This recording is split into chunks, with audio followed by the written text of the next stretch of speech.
我想問下咧，你可唔可以介紹下我哋依間鋪頭，即係叫咩名啊？跟住會賣啲咩產品咁樣？我哋叫慶和堂，主要就買涼茶啦、龜苓膏啦嗰啲嘅，清熱解毒啊嗰啲啦。咁你可唔可以即係都講下你有邊幾類嘅茶，即係涼茶？我哋有龜苓茶啦、雞骨草啦、感冒茶啦、24味啦、有個菜啦，同埋夏枯草。有咁多樣。咁佢哋又都話係大概即係每一樣係咪都有唔同嘅功效㗎？係，我哋仲有一啲特配啲嘅，有啲功效會特別啲發痰止咳啊、下火啊、牙肉痛、腫痛、喉嚨痛啊嗰啲都有嘅，生飛枝啊嗰啲都有嘅。咁我都問下咧，你平時咧多數幫襯開你嘅客人係啲咩人嚟㗎？年紀大嘅多。年紀大嘅多，係咪？疫情之後就好多後生嘅都嚟。OK。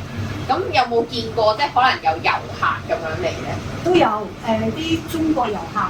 中國遊客比較買啲中國嚟讀書嘅學生。即係你有冇都見到咧最受歡迎嘅飲品係啲咩咧？如果後生嗰啲咧，多數咧就夏枯草啦、雞骨草，生暗瘡嗰啲咧，佢哋多數飲龜苓茶嘅，係啦，因為呢個補暗瘡好啲。煲涼茶咧係喺呢度煲啊，定係還是你哋有其他地方？我哋有工場。你哋有工場係啦，工場嗰度。好啊。咁啊，你可唔可以都介紹一下，即係可能揀一款飲品啦，就介紹一下佢嘅即係點樣製作嗰個過程，有啲咩材料喺入面啊？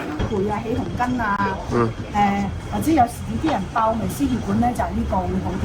係。呢個咧就會對喉嚨好啲嘅，知道因為佢有落去嗰成分比較潤肺啲嘅，即係譬如有喉乾啊，有幾聲咳呢個都可以嘅。呢個咧24味主要嘅食火煎炸嘢嘅，即係燒烤啊各樣嘅呢個就會快啲有效，但係呢個苦嘅，一般啲人都好少飲。呢個咧就係你經常夜瞓咧，呢個會乾會熱嘅嘛，咁咪就會飲呢個咯，因為呢個清乾熱嘅。咁如果生暗瘡即係呢個啦，清飽飽滯滯啊，食滯咗呢個都有啲效嘅，係啦咁咯。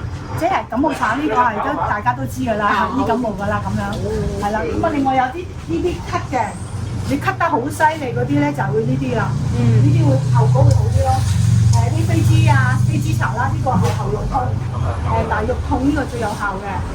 係啦。你有冇發覺咧？呢幾年咧多咗人嚟幫襯？有啊！疫情之後咧，好多啲後生嚟㗎，10零歲啊、20零歲啊，或者小學都會嚟，小學生都會嚟，啲父母會帶佢嚟飲咯。係咯，即係後生嗰啲收工就過嚟飲嘅。咁有冇話可能呢幾年啊，有冇話多咗啲咩，例如外國人啊之類咁嘅嘢過嚟？有啊，都有一啲唔係幾好嘅稱呼，叫阿叉啦，佢哋都會嚟飲㗎。係啊，佢哋都要中意飲中國涼茶。係啊，佢哋都要問我呢啲清熱㗎咁樣喎。我哋要介紹俾佢飲。咁平時開鋪嘅時候咧，有冇話咩時段會多啲人㗎？朝頭早開鋪都有一啲寫字樓嗰啲嚟嘅，即係佢哋會買到啲感冒茶啊嗰啲咧，翻公司到時飲咁樣。除咗而家賣涼茶之外啦，有冇話可能又會想例如賣茶葉蛋啊之類咁嘅嘢㗎？我哋呢間冇，不過可能其他嗰啲就有。OK。係啊。主要就龜苓膏咯，除咗涼茶之後做龜苓膏咯。係啊。